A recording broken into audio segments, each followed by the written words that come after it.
Alrighty, moving from the decapping to the extracting. So, 2 frames inside, centrifugal extractor that spins it around, spins the honey out to the side, the honey runs down the walls of the extractor and pulls in the bottom, and there's a honey gate on this side where we can pour it out. So, first things first, which one way?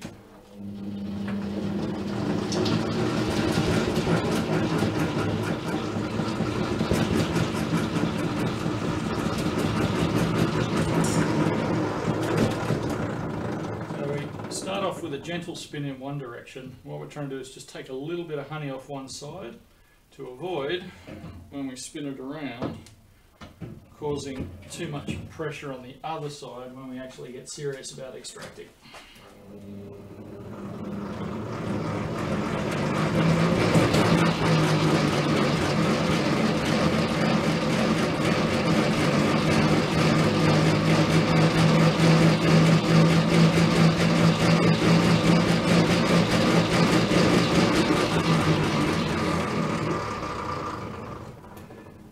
The reason I have to keep turning the frames around and then reversing the spin of the drill is that the cells are built facing slightly downwards so that the honey doesn't naturally leak out while they're packing it. So as a result, I can only spin the frames one way in order to drag the honey out, because if I tried to drag against that angle, it would cause the frame to blow out. So, as a result, got to turn them around and reverse the direction of the spin. Remember to do that. Yep.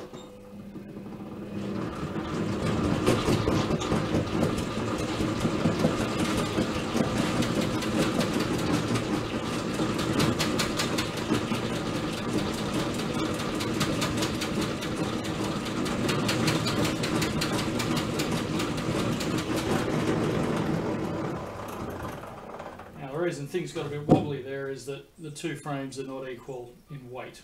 One has more honey in it than the other one, and as a result it gets a bit wobbly as we spin around. But basically you can see, here's this one, that it's spun out the honey from all those. Now it's not a pure process, it's not an exact science. That is really quite thick honey, so you've still got a lot of it stuck around the edges. And what will happen with that is I'll stick that back inside a hive. The bees will reharvest the honey that's left behind. They'll rebuild the wax cells, pack them again, cap them, and the whole process starts over again. I extract, they recap, now it's time to empty.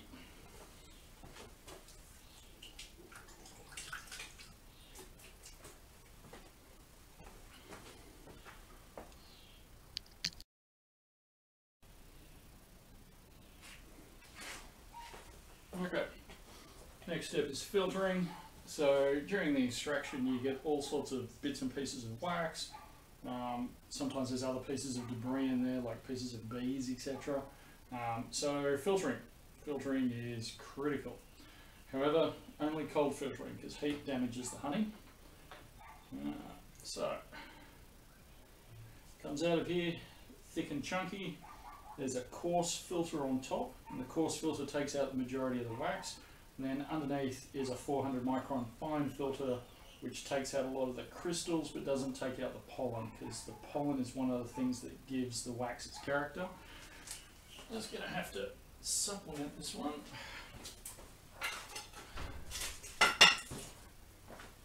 This bucket is so big that my filter doesn't fit on it.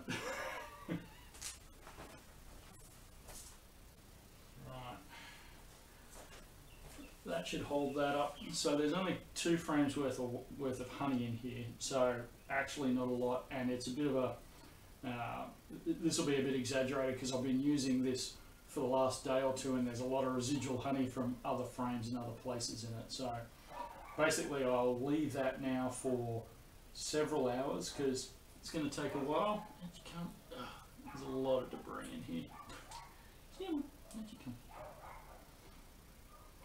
Yeah, so that'll flow through, sit in the strainer, strain its way down into the bucket. Only stainless steel or plastic. honey is naturally slightly acidic, so copper, ungalvanized, like normal steel, etc. So it can only really safely be kept in BPA-free plastic, stainless steel and glass. Anything else will damage the honey, and the honey will try and eat its way out. So we'll leave that. It's not particularly hot today, so the honey's a bit too thick. It's going to take a while to get through that filter. When eventually it does, we'll seal this up. The honey is also hygroscopic. It'll absorb moisture out of the air, so you've always got to seal it up. So you see all my buckets around here, they all have airtight lids on them, because otherwise the honey draws moisture out of the air, increases its moisture content to the point where it has enough moisture to ferment, and then it ferments and turns bad, which is not a good news story. So this will have an airtight lid on it, which will just stop the honey absorbing any more moisture than it really has to. Gee, there's a lot of debris in there. Where's my spoon?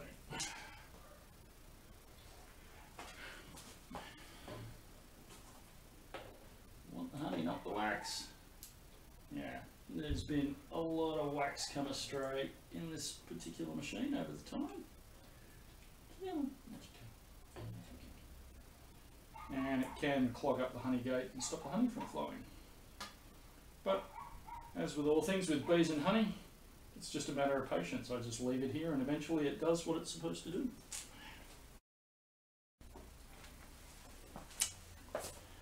Now, you'll remember that we sliced off and drained into this top blue bucket.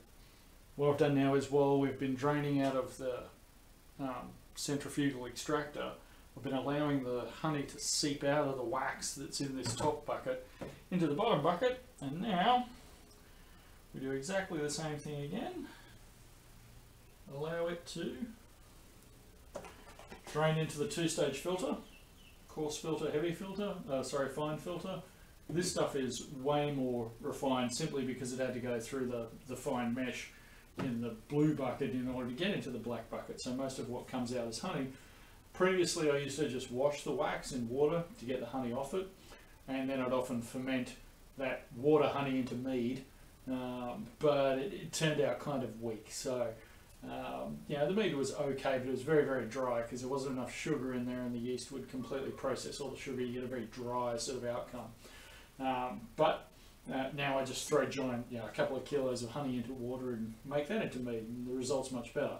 But I also discovered this technique to actually get the honey out of the wax, or get as much honey as I could out of the wax and avoid that wastage. So 1.8 kilos per frame, roughly, give or take.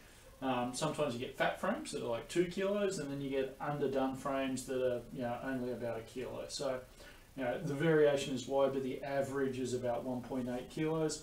That's if you get it all out, including what's on the wax and what you actually spin out of the frame. So once again, I'll leave this here probably overnight because it's going to be very slow draining out of there, and then it'll drain through that. I'll scrape the wax that's come out of the extractor and anything that comes out of here, put that in a bucket, and we'll talk about that next, is what happens to the wax, because that's the end of the honey's journey. I'll cap off this bucket after that's drained through and filtered, and the honey's good to go. But you've still got the wax.